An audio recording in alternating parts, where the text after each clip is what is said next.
Hello there! Let's watch some news about fire prevention before we start.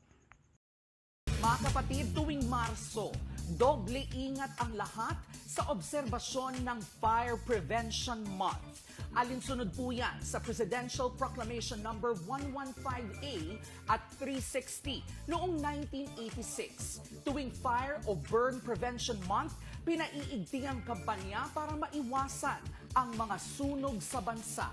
Madalas kasi sa mga gantong panahon kasabay ng init, dumarami po ang mga kaso ng sunog.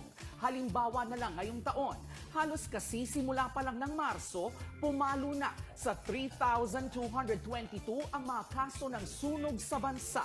Mas mataas nga ito ng halos 25% sa parehong panahon noong nakaraang taon.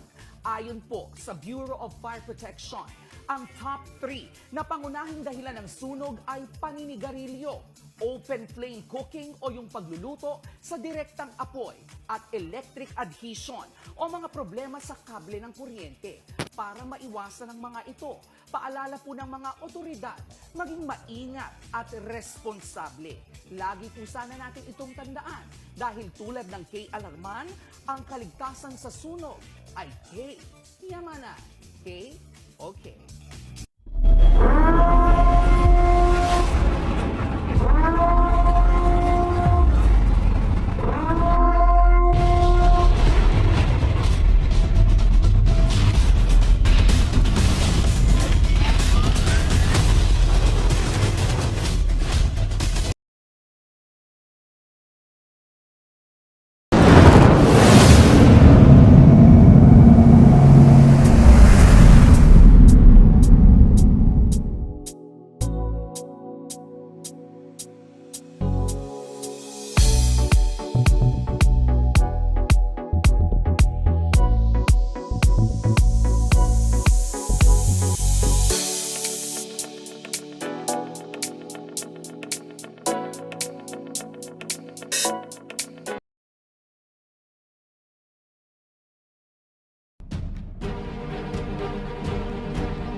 You won't believe it, but in less than 30 seconds, a small spark can quickly grow into a raging fire that eats up everything in its path.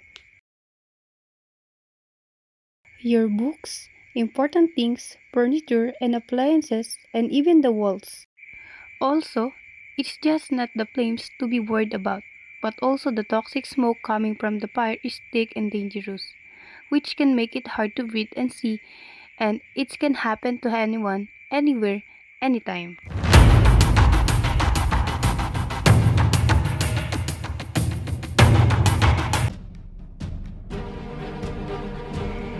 Always remember to turn off and unplug appliances when you're not using them to prevent short circuits. Turn down the LPG regulator. During fire, alert everyone in the house. But in case a fire does break out, the first thing you should do is try to stay calm and not panic so you can think clearly.